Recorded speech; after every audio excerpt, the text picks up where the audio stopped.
master class for this month. We've had a great time this year with our focus on staff and staffing issues. I can tell by the 120-ish people who are on and popping in quickly here that this is a big issue across the country. And of course, we're hearing it, Tony's hearing it, and we all know in this very low unemployment rate environment, it is really tough for you guys to get staff. We talk about all the time that we're in one of two states. Either economically we're not strong and we don't have enrollments, but we have staff, or the other way around. So enrollments are really strong right now, and staff is a bit of a challenge, and I'd much rather have that and have experts like Tony telling us how to kick that in the rear. So that's what we'll talk about today. So I'm Kathy Ligon. For those of you I haven't met, I think I know most everybody, and we're happy to have you today. We've had topics every month relating to very concrete ways you can strategize around building a solid team, controlling your staff costs, and also building a team and attracting top talent. So you can pick up prior recordings on our website at hingebrokers.com, and then stay tuned for the rest of the year. We've got some more neat things coming up, and we're excited about next month's topic as well. So a little bit of housekeeping before I turn this over to Tony. On the right of your screen, you should see the panel bar.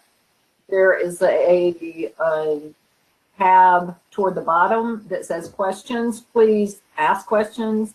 As Tony's given us some great information, I'll be monitoring questions and pop in if needed, and if not, we're going to give him the floor, and then we'll connect back with 10 or 15 minutes left, and we'll see what questions you guys have. We typically run out of time to answer all of the questions, but for the ones we don't get to today, we'll put in a good written format for you guys and get over to you so you don't miss anything.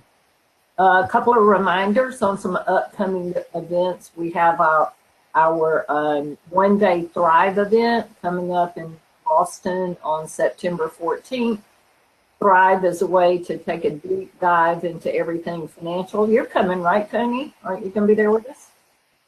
I absolutely am. I'm looking forward to it. I've already got a book at the hotel that you guys are staying at. Yeah, great. It's a really cool place, and we have a social event opening the night before. We're going to the Red Sox game on the night after, so we always try to do a lot of fun things when we learn as well.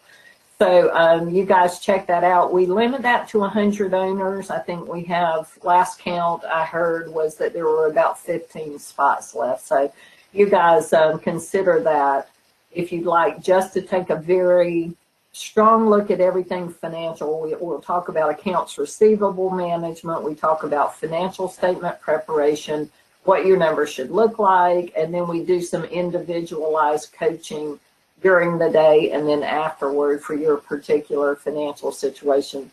Also, registration opens, I think, on Monday for our annual conference Shift, which is being held in Austin this year. It's February 20th through the 23rd. We've got some great speakers. Our keynotes are Bruce Karpus, the CEO at Creme de la Creme, and Roger Neugebauer, who is the founder of both Child Care Information Exchange and the World Forum on Child Care. And then our celebrity guest speaker is John Warlow, the author of Built to Sell. We're going to have a focus this year on succession planning. So what are your options to do with your business one of these days?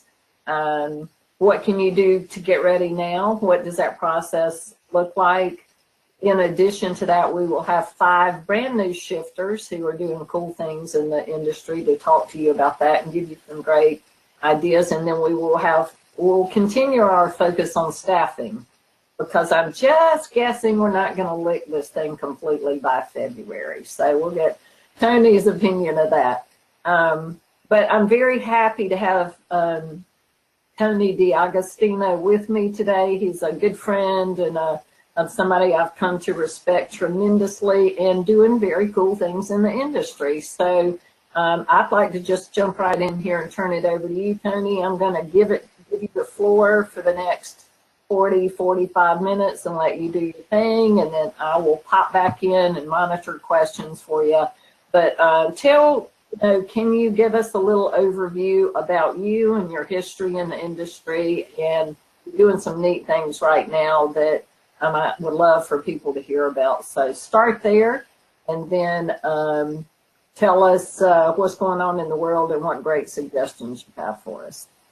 Awesome. Yeah, I'd love to, and thank you, Kathy, so much for having me here. I'm greatly appreciative to be able to spend some time and talk with your team of owners and people within the industry who have decided to spend some time following some of the people you've been bringing to the market here and bringing to them to hopefully provide some ideas to help them out. So to give you a little bit about my background and a little bit about me, I am a business owner for childcare businesses. I have 4 locations in upstate New York and Western New York, which I am right now. I'm actually sitting in one of our childcare locations today.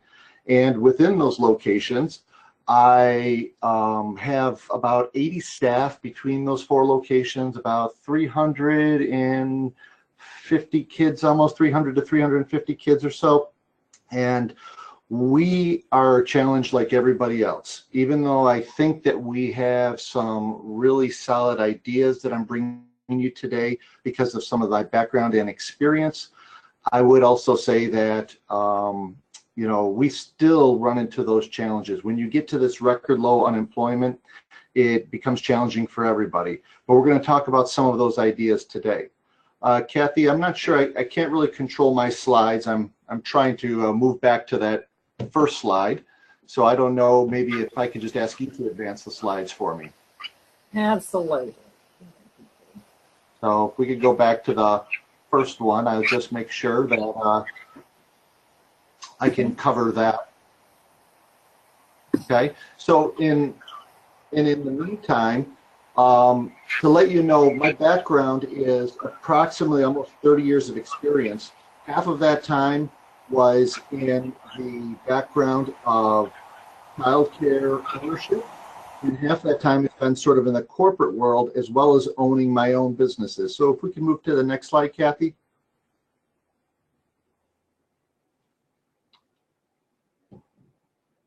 Okay. Well, we'll get started right here. We'll just jump right into the presentation.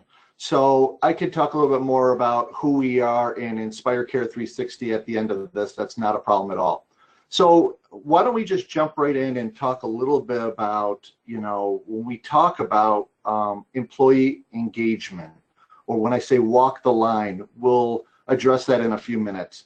But is it an art or is it a science? And the reason we say is it an art or a science is because are there things you can do to retain your top talent and bring in great talent and hold on to them as long as you possibly can? We believe that you can, and there's a reason. But look at this slide here. What are the differences between these employees? When you look at what these employees are here, you look at different people, different backgrounds. If we move to the next slide, Kathy, what I think you're going to find is in the coming year, for many of you, less than half of them will still be working for your business. There are some of you who do a wonderful job.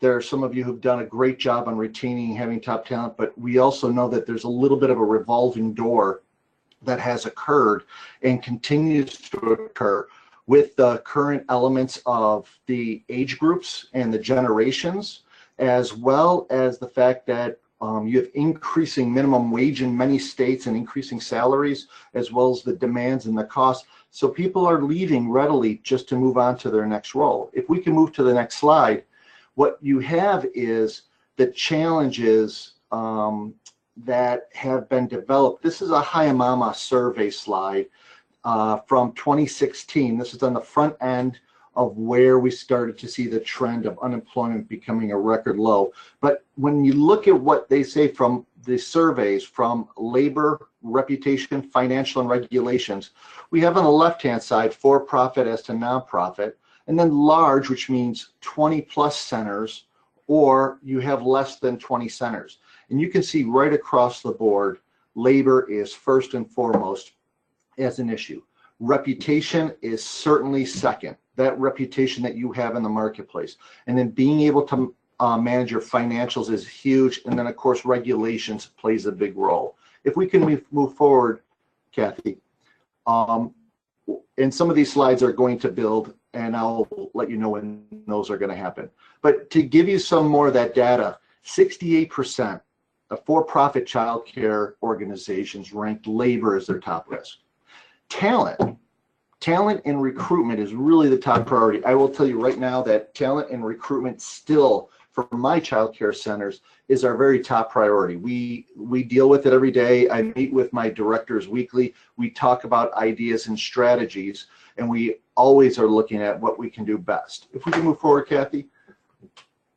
So when you look at this, there is a bit of a cost when it really comes to turnover. If we could build the slide, and this here is to replace, and now this is very much on the low end, but the cost to replace an employee who's between $10 and $13 an hour, depending on what state you're in, those numbers could be a little lower. Those numbers could honestly be a little higher. I happen to be in Western New York, and minimum wage today will be over $11 an hour come this January. And this is not even really the loaded rate, but between basically $3,300 and $4,300. If we could have the next build on this, those rates are very much on the low end. Some of these things can be much higher. So if you look at the marketplace, and according to childcare.net, in the most recent data they provided, close to 40% of all childcare workers will need to be replaced each year. If we can move to the next slide, what you can see here is this is money that honestly hits your bottom line. And that $3,300 to $4,300 is money that will directly affect you as an owner. It also tremendously affects you if you happen to be a director or someone who's looking at how much energy it takes. So if we're doing some math here, if you have 2 to 3 locations, if you have approximately 60 employees, and every year you're turning over 40%, on the conservative side, that's 24 employees.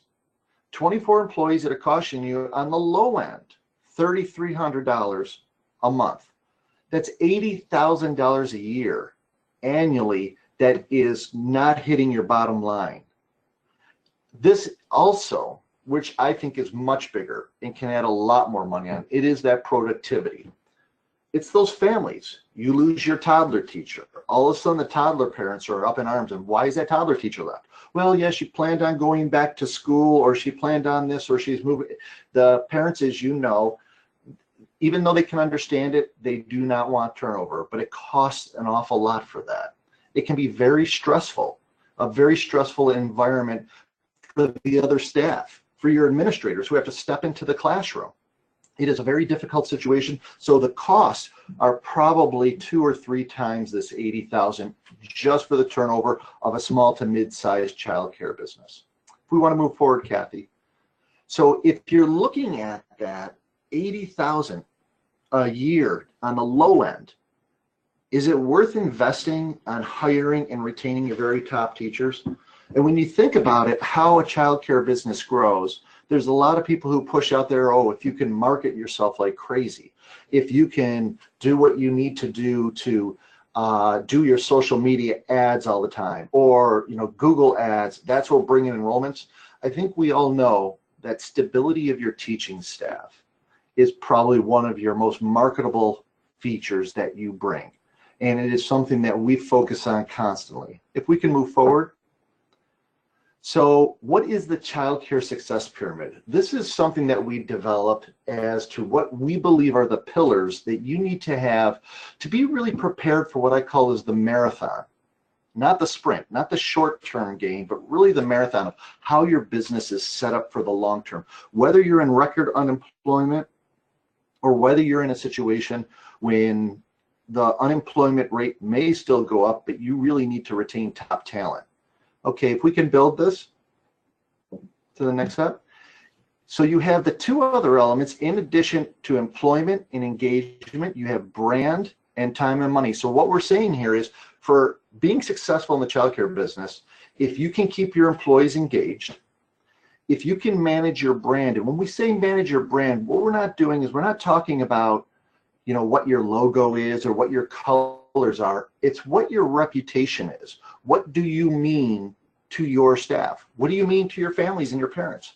What do you mean as a business to your community? When they drive by, what do they say about your business? When you have a person who's one of your staff members or teachers, and they are going to lunch and they're talking to other friends, are they saying something great about you? Or are they saying something that's not so great? And then the last pillar here is time and money. Are you really effective and efficient with your time and money? Those three different elements are basically the baseline for creating what we call as an amazing culture. And we're going to talk about the employee engagement side of that today and try to give you some hints and ideas. And there will be a takeaway at the end of this. And also as part of this is we will send out this, the last couple slides as part of the takeaway. So when we look at employee engagement, we're calling this walk the line. And if you want to build this, our objective with walk the line is if we can really get to this culture, a very strong culture. So Kathy, I'm not sure if it'll build to the next one. But when we look at what we mean here, okay, what we mean here about culture is our ability to have an environment that fully is encompassing of what you're trying to achieve, your vision, your mission, but everybody is aligned within your organization as your staff members, your teachers, your administrators, but as well as your parents and families. They're part of your culture. And part of your culture is also the community that you're in. So if we can move forward.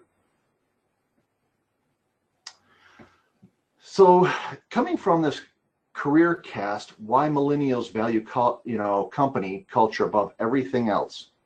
Culture offers an immediate benefit that can be felt in real time.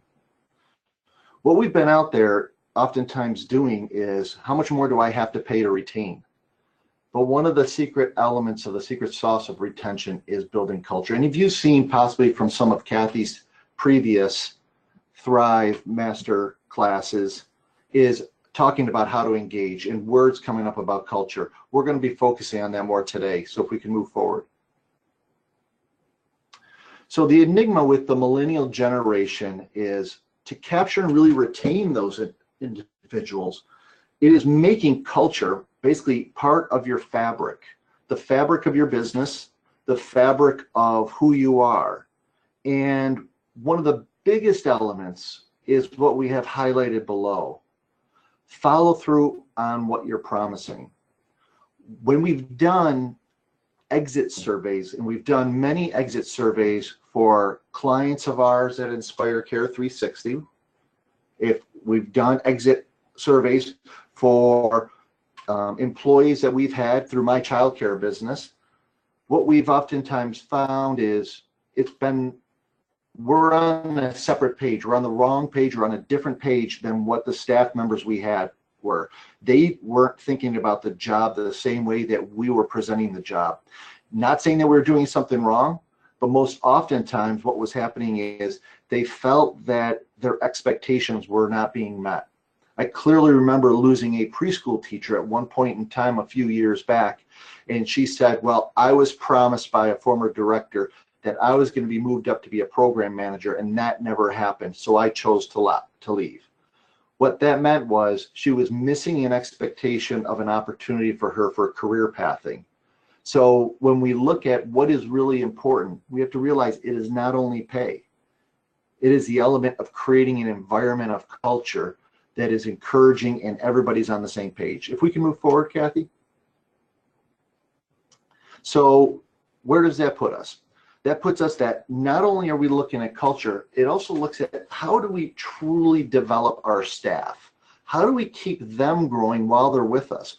Oftentimes we're expecting them to teach our littlest ones, yet we don't spend a lot of time giving them development or development opportunities other than what they must do for compliance, which is not really true professional development for them on an ongoing basis. If we can move forward. So when we talk about walking the line, what we're talking about is what are the elements that it really takes to move this line out as far as possible. So let's just take a moment and talk about what do we mean by the line, or what do I mean about a line? Well, think of it this way. Within your professional career or within your personal life, we all have a line. We have a line as to if someone goes past that line, beyond that line, I'm done with them. So it could be a personal relationship. It could be a professional relationship with your boss or whatever, that if they cross this line, they go over too fast, too far, they haven't built up the trust with me, I'm moving on. I'm not staying with that organization.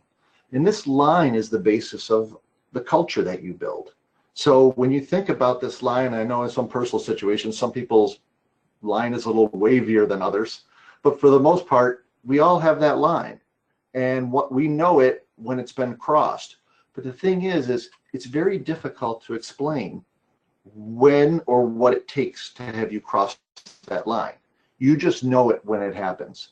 So what we're looking to do is with our staff members and our teachers is to really focus on when we're bringing in the staff, when we're engaging them, that we're getting on the same page with them, that we're pushing that line out as far as we can by building and investing in them. So we know that we have someone who's well engaged, who's really considered top talent, who brings a lot of value to the business, and we bring a lot of value to them. So to do that, as Kathy has helped me build this slide out, we first start on values. And what values are to your business are probably one of the very most important things. A lot of us can talk about it. Some of us have them written down. Some of us have it in handbooks. Some of us have it as part of our code of conduct. If you looked outside in my child care centers, you'll see a large wall from floor to ceiling that has our values written down on it. The reason that we do this is we're really looking to have everybody understand is what is our vision? What is our mission? What are we really trying to achieve?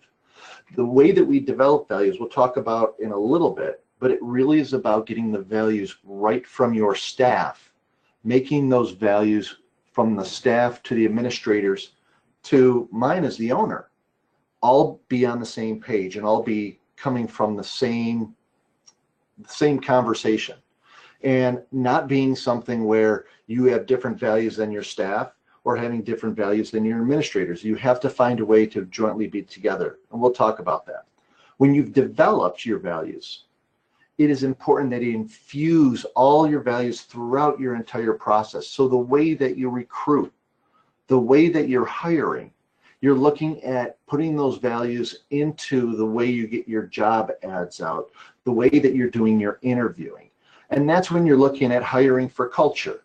If you see down here, we talk about on the third step is really focused on not hiring, which I know is extremely difficult. I have an opening for a preschool teacher. I need to get that teacher in. I know I've got someone who is going to be able to be here for at least 3 or 4 months. I know they're going to be leaving in late fall, but I need to get someone in. The challenge is what does that do if it doesn't meet your values and your values happen to be about longevity with your staff, or it doesn't meet your cultural needs as to that person doesn't really blend or fit in with the rest of your teachers and can become disruptive. So really focusing on your values is focusing on hiring for your culture. Then one of the most critical areas that you will have in the process of when you're bringing staff on is your onboarding and orientation process. We've done a lot of surveys, a lot of research on this. Many people have wanted to implement strong onboarding programs, but it's been very difficult because it's extremely time consuming. Doing it time and again. Staff don't all come in on once. They come in at different times. One person may come in on Monday. 2 weeks from now, you may have another staff member come in, and maybe they're at a different location. So onboarding and orienting to keep that a very consistent model that is focused on your values, but also focused all about your business. This is, if you can see what the story is, let's say that we have our candidate here, we'll call her candidate Amy. She is being recruited based on the values because of how she's been recruited. She's being hired because she is a cultural fit. But now what we're doing is we're onboarding and we're orienting her into our program fast, and hopefully even before she starts day number 1. And then we talk about measured mentoring. Measured mentoring is the process of not only saying, hey, listen, Amy, I'd love you to spend some time with Jean, one of our wonderful teachers. She'll show you where the broom closet is. She'll show you where you can get the diapers. She'll show you how to lock up in the evening. When we speak about measured mentoring, it is really going through and talking about how individuals truly learn and then actually can apply knowledge. So we didn't really get into my background too much, but my background before I got into the early learning business was adult learning. And I spent almost 17 years with large companies such as Pearson Education and Ernst & Young, working with and developing learning for major organizations, mainly for adult learners. And what you learn is when you are looking at the different modalities of how people learn and what they learn, when you are doing a speech or a one-way presentation like this, one of the toughest challenges is, and why I'd love to be in front of you as to over a web, but this is a great opportunity for us. And what I would prefer to be is having an opportunity to engage you and talk to you more. So when adults learn, 5 to 10% retention is a one-way conversation. Unfortunately, sort of like what we have today, but we're going to have some question and answers after it, which increases that retention amount. If someone's going through a test at the end, that retention amount goes up to about 20%. If you go beyond that and you do a role play after you've done training or learning, you've done some learning and development with your staff and team members, then you do a role play, you're getting to a 50% retention rate. When you're looking at upping it from there to get to much higher, which is an 80% retention rate, you're looking at that person being able to apply their knowledge in the field. And honestly, to get to the holy grail of 100%, that person is really going to become the teacher. The person that you taught now will be able to teach others, and then they will get to that 100% of retention. So when you look at measured mentoring, you look at some of the other areas of how people are learning, look at how can they apply their knowledge, learn in the field, conduct a circle time, conduct a fire drill, conduct how they're actually going to be performing their job during the day, and then have them with their learning that they've done, applying that knowledge back in that job, doing it again, giving that experience. Then what we look at from there is really creating performance and clear expectations for your staff up front, and then measuring it along the way. Again, very much based on your values, not just their attendance, not just the fact that the parents like them. Are they getting along great? Are they becoming disruptive to the rest of the organization? Or is the individual really becoming a team player? Are they really encouraging and supporting the rest of the team? Are they supporting your administrators? Are your administrators supporting them? Performance evaluations are absolutely critical, and we would recommend that you look at taking down the size of them if you do them once a year or even possibly twice, and possibly consider twice to even quarterly, but making them a little smaller. And then giving them professional development opportunities, which we'll talk a little bit more about, and that's an opportunity for them to personally grow. We talk about then rewards, but if you look at giving them rewards, you have to make sure that rewards are appropriate for the staff members according to what's important to them. When I talk and speak with my directors personally, I oftentimes am asking them, so we've just talked to Maria. What's important to Maria? What's important in Maria's life? What is she pursuing? What does she want in her future? And we need to understand that about Kaylee. We need to understand that about Courtney. We need to understand that about Brendan. We need to understand each one of our teachers as to what is important to them what is important for their career, but how do they like being rewarded? Maybe it's not monetary. Maybe it's they want some more PTO. Maybe it's flexibility, to get them more flexibility to do things. Maybe they like to participate in more of an administrative event and do more administrative work. That is allowing them to slowly but surely be rewarded according to what is important to them as an individual. And then you look at career pathing. Career pathing is a wonderful opportunity that you say, well, in childcare, it's so flat. How do we do that? We have assistant teachers, we got teachers, we have directors, maybe an assistant director.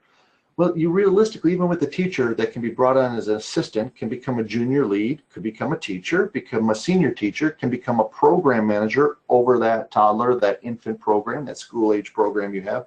There's a lot of opportunity there. If we want to move forward, Kathy, as you will see, these elements push that line out as far as possible. And if you can push that line as far as possible, you're truly investing in each one of your staff members consistently. And if you can be consistent, again, not disappointing like we talked about earlier, and not following through, a double negative for you, but following through with what you say you're going to do and being able to execute, it's everything. So that is a huge step that gets you towards this amazing culture. So why don't we move forward, Kathy? So in review, when we look at what are some of the other elements, we're looking at the values and starting with values and developing values. We're looking at recruiting based on your values.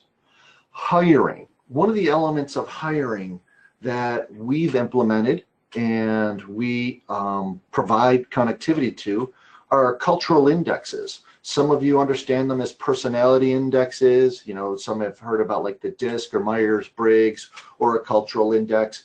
And actually there's a link, if you went to Monsterboard or monster.com, they have approximately 10 to 15 free cultural indexes or performance indexes that are available to you. And I can look to get that link out to Kathy and Carrie, who can get those out to you folks. We talked about onboarding again and how important it is to onboard and orient and to be consistent, to do it up front. That measured mentoring, performance expectations, professional development, rewards, and promoting. If we can move forward. So what we're looking to do here is we're looking in sort of to summarize some of these elements to build, I'll build this slowly here, is we first start with the values. We're going to jointly develop those values, and how we do that and how we recommend that is you go to your director team and your administrative team and you ask them to work with each one of their programs, your infant, your toddler, your preschool, your pre-K, your school age, whatever programs you may have, even if you do, you know, kindergarten, first, second, third grade, which some of us on the call may even do.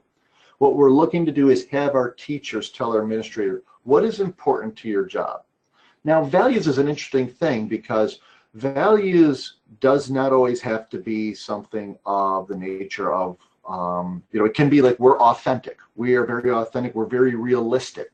We, in other words, we want to be candid with each other. We want to be candid with our families, of course, diplomatically candid, but we don't want to be when Sarah's coming out of the classroom, you know, at the end of the day, say, oh, Sarah had a wonderful day, when really Sarah didn't have a great day. We want to be authentic with the parents. So authenticity could be a value. But also another value could realistically be that we don't want any jerks. There is a company who does have a value of that nature, and we certainly can understand that. We don't want anybody who's going to disrupt our culture, and we're going to do the best to keep them out of our culture. So there's another one that I think it was a McKinsey group had, and they said Gumby. Yes, Gumby, the green claymation guy, Gumby. And why Gumby? Because Gumby is always nice. Gumby was always friendly. Gumby was always flexible. So they just used that to characterize it. So you're looking at together, finding out from your staff, spending the time with your administrators, spending your own time as an owner, and choosing what your values are. You should have anywhere from 6 to 10 that create your values, and that's what you're going to build your culture on. And you can do that through meetings and bringing it up and taking sticky notes and saying who believes in what different values, putting them up there. And we can always talk more about that if you want to reach out to me. I'd be very happy to help. Job postings. It's really critical that your job postings are not just I'm looking for a toddler teacher or a part-time teacher, or I'm just looking for teachers and we're going to do just a big dragnet. Talking about your values is very attractive to the millennial generation as well as others as to why they are coming to work for you. We would highly recommend that you would also have a CRM in your environment if you don't already have one for your enrollments, sort of like what Chuck Gibbs and the team at Childcare CRM have, that you do acquire something like that, not only for your enrollments, but you can realistically configure your CRMs to work with your recruitment. So as you have recruitment leads come in, it's sort of like having an enrollment lead come in. You can have that put into your CRM and have those directors, administrators focused on the stages of, have we called them back yet? Have we sent them a thank you? Have we now brought them in? Have they come in for an interview? Did they pass the interview? Did they get another thank you? Are they coming on board? Will they get a welcome note? Will they get orientation? The CRM is a wonderful tool, something of that nature. So if you already have a CRM in place, it can certainly help you and certainly help you out in getting to the next level. Looking at job postings, one of the best ways in building your engaged environment is consider it that once they're engaged, if you have a very strong reputation with your staff and with your parents, those are the first people you should go out to for recruiting. You should also be looking to be going out and getting those onto Facebook, Twitter, Instagram, your whole social media. Then maybe you can be posting on Indeed or on Craigslist or some of the more traditional areas, but is to leverage your existing staff and talk about the values of who we're looking for value-wise. We're looking for someone who wants a learning environment, who wants a fun environment, someone who is trustworthy. Those things resonate. So you're recruiting, and in the interviews, you're interviewing for values as well as the other general terms of, can they come in, do they have the background and experience? You are looking at those cultural indexes. Obviously, a lot of you try out teachers, but sometimes we only put a teacher in a room for just an hour or so. I would highly recommend that you spend more time and ask them to come in for at least a half day if possible, and give an evaluation form to the teacher that will be in there with them, and have that evaluation form be something where you can truly rank how well that person not only met the requirements of getting down and engaging the kids and having the background, but really seemed to be someone who could fit into your culture. And then look at onboarding. So what is critical about onboarding is setting really clear expectations for your staff members. What I mean by clear expectations, it starts with a strong handbook. You need to have a strong handbook early in their hands, even before the day they start. You need requirements to hopefully have them read through the entire handbook. The way you can do that is you can have that part of a learning. You can have that part where you're doing testing or like a scavenger hunt after the fact. And the same thing with having a new hire orientation. Having it very consistent, focused on those values, the culture and expectation. What you're doing is you're getting your staff member all onto the same page to have that new hire orientation. If you have a means to do that in an automated way, even before the day they start, you're going to be way, way ahead of the game. And then looking at that trackable and measurable mentoring program, that is going to truly allow you to have the person not only come in and be instructed as to where things are, but really understand how they're going to apply their knowledge. Have they actually cleaned a changing table before? Have they actually gone in and conducted moving kids from one room to another and taking your process? Are they singing a song while they're doing it? Are they counting in and counting out as the kids go from room to room? What are they doing? Kathy, if we can move forward. The next into our elements here that we bring to bear are that number 5 is that clear performance expectations. So this is based on the values and culture and not just on the activities. Communication is critical, and I cannot stress this enough. When we look at one of the areas that things tend to fall down with employees, in the world of engaging your employees, it's our lack of communication, where we don't understand where a staff member is. We start assuming that a staff member is not happy, or they're dissatisfied, or they're fine, and all of a sudden they leave. You know, well, why'd they leave? Well, we didn't have an expectation or an understanding what was happening with them, what was going on in their life, well, where they were going from here. I have asked, you know, my team in the past, and I've talked to my directors who have absolutely wonderful team members, and I would say to them, you know, so tell me a little bit about Janice. And they say, oh yeah, Janice is doing good, and oh yeah, by the way, she's going to get her master's. I said, so what happens after her master's? And then, well, what do you mean? Well, after her master's, is she going to pursue another career, or is she staying with us? Well, I don't know. Okay, well, that is a great example of, we have an opportunity of either career pathing Janice to the next level if we really understand what's important to her, or we have a chance of losing Janice if we really don't understand what her next steps are in life. So we need to get to know them personally and understand what is really important to them. Then professional development. Outside of basic compliance, we absolutely need CPR, shaken baby, all the other ones that come with the state that you're in, and getting those elements in for compliance. But at the end of the day, we're looking at people here who deal with our parents' most precious ones. And we have a menagerie of different backgrounds that they all come from.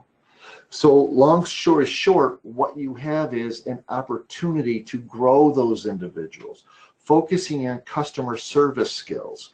How do they engage parents? How do they engage one another? When they're answering the phone, how are they engaging? It's not just about gaining enrollments. It's about when they're answering the phone and someone's asking to speak to a director, they go, oh great, I'll just take a note and put it onto a director's desk. Or are they actually ensuring that that person's going to get a call back no matter who it is in the organization? When you look at HR issues, conflict management, gosh, conflict is always a huge issue in our business. Making sure that they all have the tools, that people, that your staff is equipped to deal with those things. Ethics training. You think sexual harassment, well, you know, we're in a hugely dominated population with many female employees, so sexual harassment is not really the biggest issue. It can be a very big issue. It is something that many states are starting to mandate. And any kind of harassment, and harassment can come from one employment to another, can come from a manager to a staff member, or a staff member to a manager, or even from a parent to one of your staff members. Then managerial and leadership skills can be applied absolutely directly in managing the classroom, to managing a program of teachers, to managing the overall center, as well as for ownership, as well as the management and leadership. So having a means to have different learning paths is critical for each one of the type of job roles you have. Creating that reward program, basing that on your culture. If you're achieving those cultural goals and not just the financial goals, which is great, and I'd love to achieve the financial goals for our business, but I also, you know, getting a number of enrollments does not mean that our EBIT or our earnings are going higher. And that is really the true measurement. But if you're focusing on a strong culture, you're building yourself for that. So not necessarily money. You could have Employee of the Month, or Hustle Awards, or maybe additional PTO, or other elements that give them rewards that are meaningful to them. And then career pathing, really creating an opportunity from the very beginning when they start to let them know there is an opportunity for you to move up, not just get raises, but the more you contribute to the success and to the culture of our center, you're going to be rewarded on the contribution of you building towards our culture, not just the fact that you attend every day, not just because you've been here for 2 years, and having the opportunity to merge that with your performance expectations. So along with that, your roles and responsibilities. One last page here, Kathy, I think. Okay, and before we go into this, well, we can go into this right now because we get questions in here, but I want to hold off in talking about this because I want to make sure we answer their questions first. Absolutely. We might be. We don't have time to do this afternoon video because we have lots of questions. Good. we've got some great questions here. So, and then Tony, I apologize that I skipped past a couple of your early slides. Would you just back up for just a second, because I want to give people a chance to ask questions about you and your background as well, and I would love for them to hear about your Inspire 360 initiative. So you told us a little bit about your schools, but give our guests a high-level background, and then tell them how you combined your experience at your school with your former experience in adult learning into Inspire 360. Well, I really appreciate it, Kathy. Thank you, because I'd rather give and not always tell about myself, but hey, this is why we've been growing like crazy with Inspire Care 360. So my background has been pretty varied. I've been with companies such as I mentioned before, Ernst & Young, Pearson Education, ACS, which is one of the world's largest outsourcers, Xerox Corporation. But I've also owned and operated a staffing company, a recruiting and headhunting company. And I also developed back in the mid-90s, which is dating myself, one of the very first regional job boards. I developed OrlandoJobs.com. And for that reason,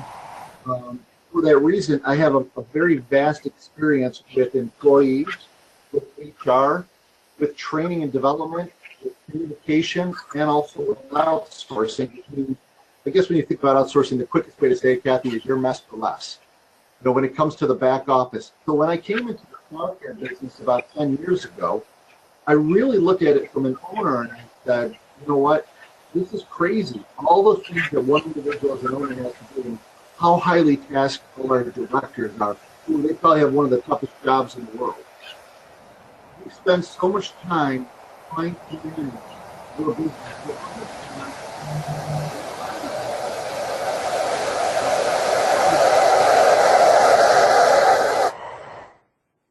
There we go. Can you hear me still? Yeah, we have you. What I did was mute myself because there was some terrible background, so I will mute myself and jump back in. Not a problem at all. So what I learned over time was, I learned that, you know, it's very difficult for an independent childcare owner or owners to manage this business alone. If you think about a large business, a large corporate business, which is wonderful for some sectors and what have you, they have someone to call. The kinder care office has someone to call at corporate. The franchisees have a franchisor to call. The large national non-for-profits, the YMCA, the JCC, the Boys and Girls Club, what they also have is they have somebody to call, but they're not having to pay taxes the way the independent owners have to pay taxes. So there's sometimes these unfair advantages to the independent childcare owners. And when you look through the US, there's about 65,000 of us, you know, anywhere from one center all the way up to about 20 centers. And what they miss is that support. So they're depending on consultants, they're depending on attorneys, they're depending on all these outsourced things that they're constantly negotiating and trying to manage. So what I did is a couple of years back, I talked, Kathy, to a number of different owners and said, you know, hey, I have some ideas of things that we can bring to market. And they go, whoa, whoa, whoa. I'll tell you, we're struggling just to keep everything together here. We need help with HR. We need help with training and development. We need help with IT. We need help with marketing. We need these kind of things. So about 18 months ago, I launched a company called Inspire Care 360. And what Inspire Care 360 is, it's a membership. It is really a privileged membership that, you know, I like to compare it as, you know, if you have a membership to a country club or to a Costco, what you're doing is you're getting access to pre-screen, predefined, some of the very best quality services that you can't find basically out there by your own, and you're getting that person to call, you're getting that company to give you that back-end support for training and onboarding, you're getting it for HR and HR advisement, expert HR advisement that's at a phone call away, you're getting the expert support for, you know, looking at what your reputation is, building your reputation, and then crisis management. Hopefully never a crisis happens with any of you folks. But if a crisis does happen, who do you call? Do you call your attorney, your CPA, and who are they going to call? Or do you call someone who knows it for childcare business? That sits all under our umbrella. And then the last part of it is time and money efficiency. So what we've been doing is we've built a buying group specific for the childcare early learning space with Montessori, Reggio schools, private schools all involved. And what we do is we can do savings all the way up to like 40%. So that's underneath the membership of what Inspire Care 360 is.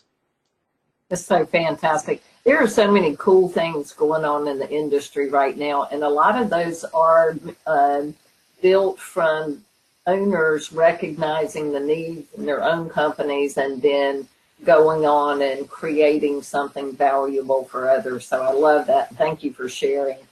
We've got some great questions. Mind if I just jump right in here? Yep. Okay, so are there any onboarding programs you would recommend?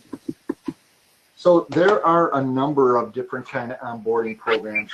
Of course, in our business and for Inspire Care 360, we have some really unique things, but that aside, with those solutions that are part of it, I think what's critical with onboarding is consistency.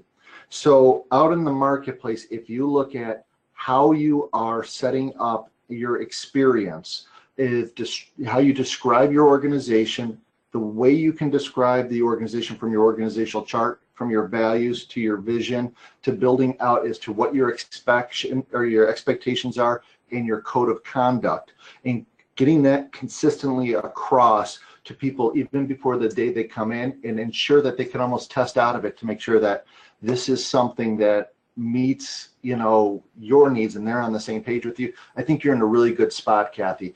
I think that's one of the reasons we built what we did for Inspire Care 360, because we didn't see anything consistently out there.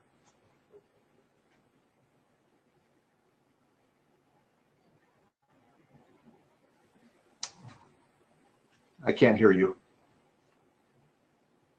Sorry, I guess when you mute yourself, you really should unmute before you speak. It's quite all right. It's why I'm not in IT, Tony. Okay. We got a solution. I'll stick with what I know, right? Can you speak a bit about your staff CRM drips and which particular ones are most effective? The same question regarding your staff ads, which languaging works best to attract your most successful candidates? Two very good questions. So can you repeat that again? Did you say drips? Yeah, so the first part of the question was, I'm glad you said it that way because I don't know what a drip is. Could you speak a bit about your staff CRM drips and which particular ones are most effective? Okay, so I think I'm not exactly sure what a drip is, and maybe I'm out of it, maybe I'm not technically savvy enough.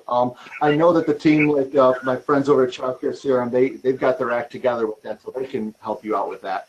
But I think what we're very much focused with our CRM is what we look for, the same way that we look for the hot buttons with potential enrollments coming into our center.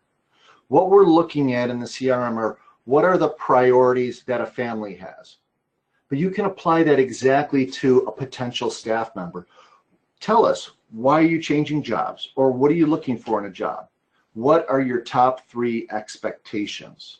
That right there allows you to easily map the values of what you have to what they are. If they're like, well, I just need flexibility to come and go as we please. Well, I'm sorry, we're not in that come and go as you please industry. We need to stay in ratio so you can quickly have conversations about that. So being able to look at what you are setting and screening up front is going to save your staff a tremendous amount of time. So I'm going to assume that's what the question was, Kathy. You're on mute still. Yeah, okay. The same question regarding your staff ads. What languaging works best to attract your most successful candidates? So you talked a bit about being sure that in ads, the verbiage you use attracts the right people. Can you give us some examples of what type of verbiage you might use? So yeah, absolutely. So what we do up front is we actually list right in our ads, we list that we're hiring for culture first, that we're listing for a cultural fit, and we mention what our values are. So for instance, our values at Inspire Learning and Childcare, or Inspire Grand Campus, consists of the fact that we are a company that is trusted. We see ourselves as a family, an extension of your family, but also each of us, we're here so much time, so much time together. We're all part of a family here. We're a learning environment. We're also an environment that is part of the community. We're also an environment that's very authentic with one another, as well as authentic with our families. And we're also very much looking to have a fun environment. Those are our values. When we get into the interview and discuss that, we're talking to them, we're giving them clear expectations. And what I mean by clear expectations are that we're being very authentic ourselves. We're not, the worst thing you can do is hire a person for the job role and paint a picture that's not an accurate picture of your expectations, and they're going to miss their expectations and they're going to be out that door. That line became really short and you're going to cross that line super quick. So having clear expectations, but being authentic of saying, this is what the job is, this is what our expectations is, and I'd rather paint you the ugly picture up front and then have you realize how wonderful of an environment it is than me paint some rosy picture that really isn't going to be realistic in the long run. And I'm sure, Kathy, you even do that like with your clients when you're setting expectations for your own clients. So. Yeah, absolutely. And I'm sure that we all do when we have new customers come into our company. Two quick housekeeping questions. May we get a copy of the slideshow? Is it okay with you if we share that, Tony? Yes. I'll make one little caveat. We're going to do a gift in a few minutes.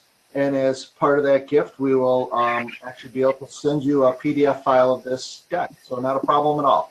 Great. And then someone else asked if they could get a recording because they had to come in late. We're sorry. Someone had an emergency, and you can pick up all of our master classes on our website at hingebrokers.com. This one will should be posted by tomorrow. Certainly email us if you have any issue with that. I want to, so lots of people have told us what drips are, Tony, so I'll just repeat that, and then we're going to miss out on this next slide and the information there, but drips are the series of emails you send out to candidates. So yes. For emails that get dripped out automatically, so like one in a day, one in 2 days. So, okay, cool. We learned, you and I, something today. I'm all about that.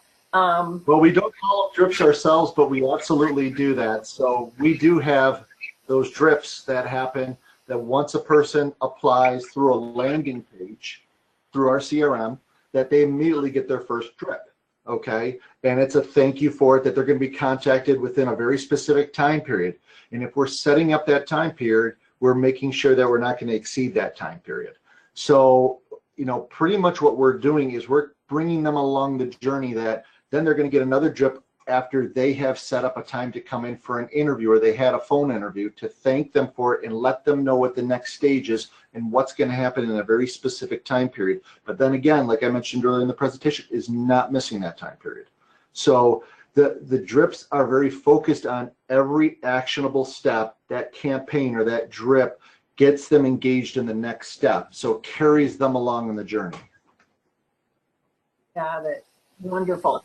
I have 7 more questions, and we are not going to ignore this next information. So, Tony, I would love to send you the questions and get you to respond to those in writing. We will get that out to all of our guests who are here today. You guys should receive a survey with some questions about today's information. Certainly ask any other questions. We'll get all that together and get it out to everyone. But tell us about this, Tony. Very nice of you to offer something for our guests to help them out with their staff issues. So tell us about this. Sure. I don't know if you can pop that last screen back up while I'm talking. So as part of Inspire Care 360, we're currently serving our members from coast to coast. We have members who are in Oregon. We have members that are in Virginia, in Florida, and across the coast. Well, what we thought was to do something special for the Hinge group here, the Thrive Masterclass group, is to give you an offering to do what we call an employee engagement evaluation.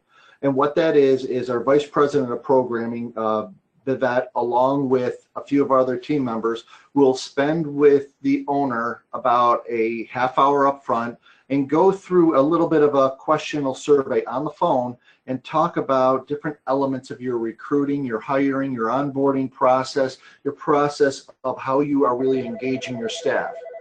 And then she will come back. She will then produce an assessment and a report for you that will give you then immediately usable recommendations of what you can do immediately today, as well as in the future, to start further engaging your employees for the life cycle that they are with you.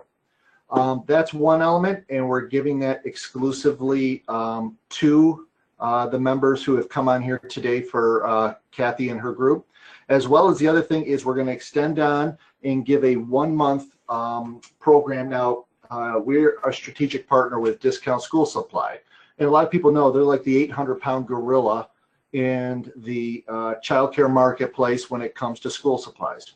Now, we have negotiated with them an 18%. Some people go, well, I saw 20% on this or this.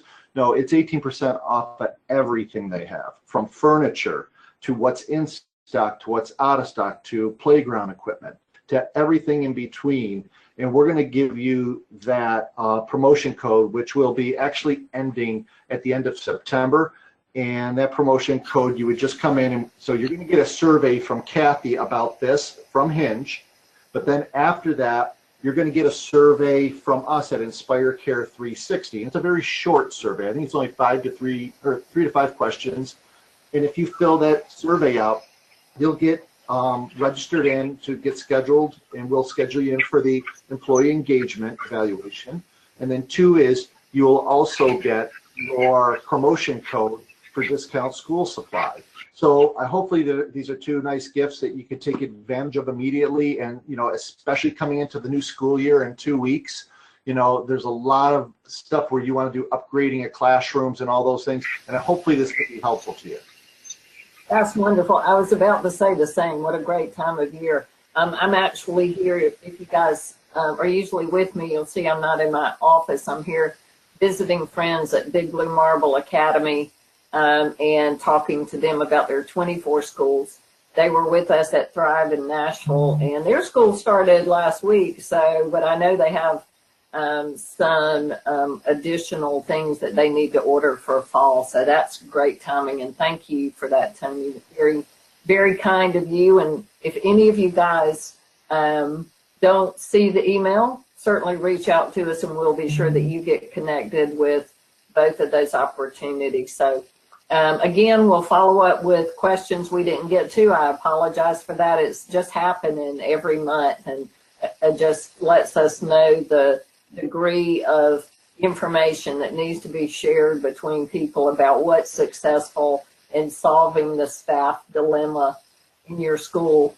So thank you so much, Tony. Always great to see you and get some great ideas about what you find to work well in the industry. We so appreciate that, and we will see you in Boston and hope to see some of our other guests there as well. Thank you so much for your generosity and time, and I look forward to hopefully seeing some of these people in Boston. We can talk one-on-one too there also. Yeah, well, they know what you look like now, so they can find you. Scary. Okay. Have a great afternoon.